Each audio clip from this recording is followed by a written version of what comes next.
Alright, so for today's video, I am sewing on a button.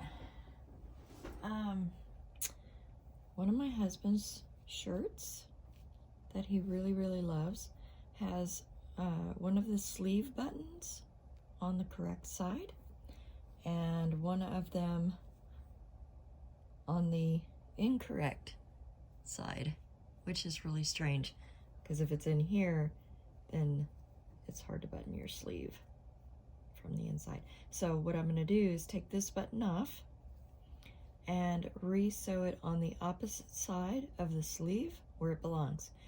And there's a trick to sewing on a button that some folks don't know.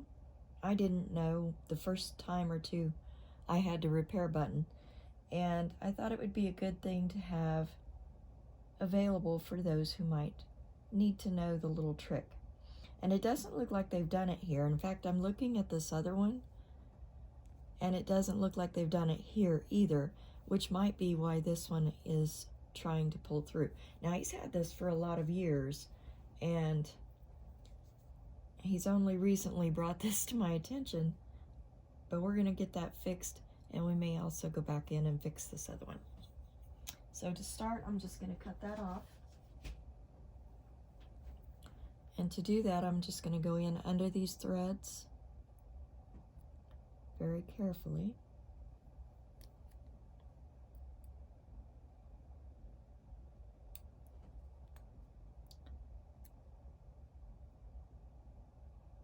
And you may wonder why on a channel about homesteading and creativity, I'm showing you how to sew on a button. But part of the creativity that we do on the homestead is creative solutions to basic problems. You know, like they say back in the old days, but necessity has always been the mother of invention. And that's no less true today than it was 100 years ago. So I don't want to sew it back on exactly in the same space because I can see here where it's worn. So I'm going to come just a little bit above that. And I've got my needle and thread here. And I'm going to come to the tail end. My red thread is run through to where it's double. I don't know if you can see that. And then I'm going to put a knot in this end. I've already kind of started, but I want to show you my process. I'm going to wrap it around my finger one time, pull the loop over, and then it's just a super basic knot. I say that, but then and then I have a hard time doing it. Okay, so there's that, and then just run that through the loop and pull it down. And I'm going to do that a couple of times because I want my knot, especially with this fabric as kind of fluffy and looser woven as it is, I want it to be a nice big knot. And there's some other ways we can ensure that that stays secure. So it's going to be hard to see this black thread on this black and red material. But you can see here where I've left the nub of where the thread has pulled through. And I'm just going to go up above that a little bit.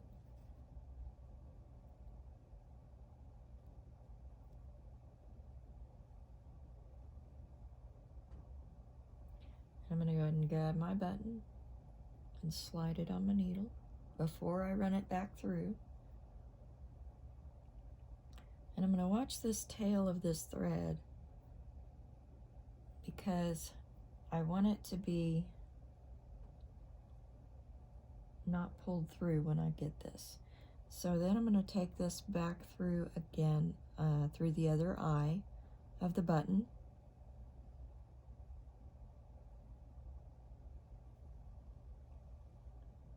that through. Now, what I want to do with this tail is tie it off, but if we tie it with that really tight, it's going to end up doing the same thing it did before. So we're going to tie it very loosely by not actually tying it, but going through between the two threads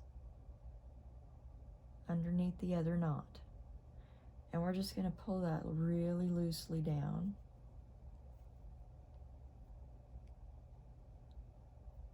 I say that. There we go. And it's still pretty loose, and you can see that I have some space underneath the button, and that's what we want. So we're just going to continue sewing really loosely. You don't want to get this tight, because a tight button, while it may sound good, a really tightly sewed button isn't going to have the play that you want when you go to button your garment. It'll be really tight down to the fabric, and it'll be hard to button.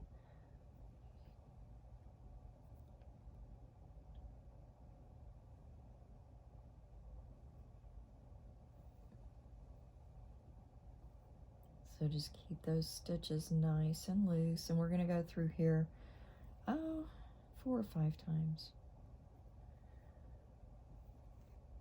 Keeping those stitches loose, just giving it enough of a tug to make it neat, but not tight. All right. Now this time when we go up, we're going to go off to the side of the button instead of going through the hole. We want to come up just about the same place as we were before. It's going to be very hard to see. But we want to come underneath the button and outside, not into the hole. This is where the trick part comes in. It's not really a trick, but it's a technique that allows that button to have as much play as you want it to. So instead of going through the hole this time, we're going to wrap it around.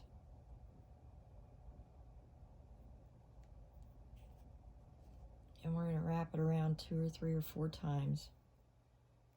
And what this is doing is it's creating a post, kind of like a thread post underneath the button,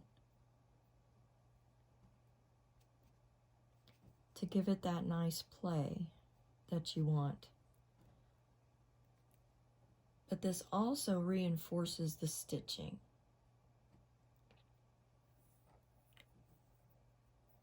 And then we're going to go down, back down through the fabric, outside the button again. So we're not going through the holes when we do the posting and when we're tacking it down. We're just going around the outside of the stitching to make the post. I don't know if you can see that. And then back down through to secure the post. And then we're going to come onto the back side. And instead of going through the fabric to tie it off, we're going to go through our thread, underneath our thread, and come up. Just leave that last loop on there, and then we're going to bring the needle up through the loop to make the knot. And I'm going to do that one more time just because I like extra security. Bring it down to that last loop, take the needle through the loop, and pull. And that will secure that button. And we can snip our thread, make sure our needle gets put somewhere safe where we can see it. And there we have it. And now the button is on the correct side of the sleeve. Thanks for watching. I hope somebody finds this interesting and helpful. Next time, y'all be safe, be well, and we'll see ya.